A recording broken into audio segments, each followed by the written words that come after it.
राम मंदिर मोदी जी के पिताजी ने नहीं बनवाया और ये सिर्फ मोदी है, सबसे टॉप के गुंडा मोदी और अमित शाह है।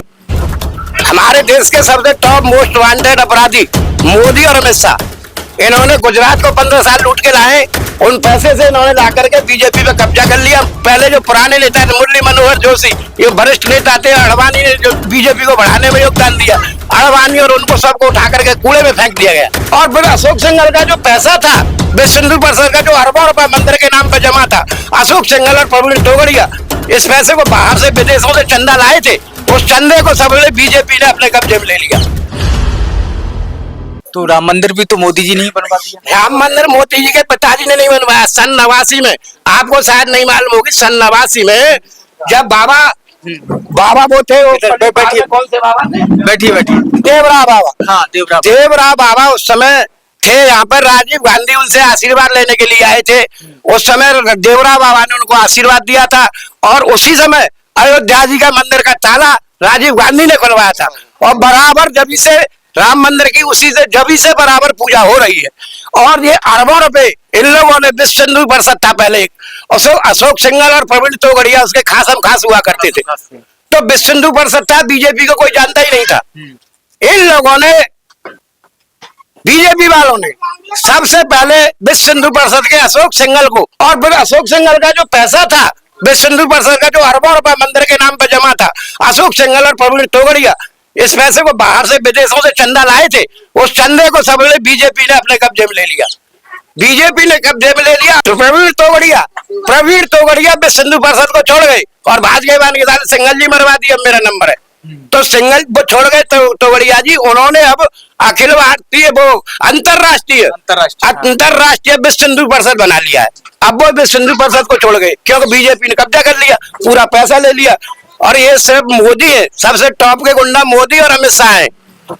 हमारे देश के सबसे टॉप मोस्ट वांटेड अपराधी मोदी और अमित शाह। इन्होंने गुजरात को 15 साल लूट के लाए, उन पैसे से इन्होंने ला करके बीजेपी पे कब्जा कर लिया, मोटा चंदा दिया। अडवाणी वगैरह और जो पहले जो पुराने नेता थे मुरली मनोहर जोशी, ये वरिष्ठ नेता थे, अडवाणी ने जो बीजेपी को बढ़ाने में योगदान दिया, अडवाणी और उनको सबको उठा करके कूड़े में फेंक दिया गया। अडवाणी जी को तो अभी कल परसों में ही वो दिया गया है, भारत रत्न दिया गया है। वो भारत रत्न दे रहे हैं, भारत रत्न दे करके उसको खाली खुश कर रहे हैं, उसको बुड्ढे को, क्योंकि वो अब तो मरने वाला है अडवाणी, तो उसको खाली खुश कर रहे हैं और मतलब लोगों को ये दिखा रहे हैं कि हम अडवाणी का सम्मान कर रहे हैं। लेकिन अडवाणी को इन्होंने कूड़े में फेंक दिया। और वो मुरली मनोहर जोशी, ये जो बहुत, लेकिन इसमें एक कारण है, क्योंकि ये सब हिंदूवादी बनते हैं। इसमें भी एक लंबी कहानी है, आप लोग नए हो, मीडिया में अभी आए हुए हैं आप लोग, लेकिन ये सब जो हिंदूवादी नेता बनते हैं, ये बीजेपी वाले कहते हैं कि हम हिंदूवादी और हम हिंदूवादी। मुझे तो ये बता दीजिए कि लाल कृष्ण अडवाणी बीजेपी का मेन सूत्रधार था, अटल जी का साथी था, तो अडवाणी जी की बेटी किसके लिए ब्याही है? आप ये पूछिए, कहाँ के साले हिंदूवादी हैं? और हिंदूवादी के नाम पर ये आ गए और जय सर्वे सर्वा बने हुए थे बीजेपी के, इनको उठा करके इसने कूड़े में फेंक दिया। अरबों रुपए वहां से लाया, अरबों रुपए विश्व हिंदू परिषद से लूटा और मतलब ये है कि वो बीजेपी उसने कब्जा कर लिया। अमित शाह उसका चेला था, वो उसको राष्ट्रीय अध्यक्ष बना दिया और आज वो गृह मंत्री है। जबकि राजनाथ सिंह एक योग्य व्यक्ति थे और राजनाथ सिंह पीएम के लायक थे उस समय, लेकिन इसने किसी राजनाथ की और किसी की नहीं चलने दी और खुद इसने सत्ता पे कब्जा कर लिया। अच्छा, अब एक बात बताइए, जैसे आप ब्राह्मण हैं तो अब 24 में आप कितना सीट आंकलन कर रहे हैं कि भाजपा मोदी जी के दम पर, अमित शाह के दम पर कितना सीट ला सकती है? ये तो कह रहे हैं कि 400 पार, तो 400 पार तो फिर तो वो ये कि इसकी मशीन है, इसकी मशीनरी है, पूरा दम इसका है, तो ये तो 400 पार भी ले जाएगा।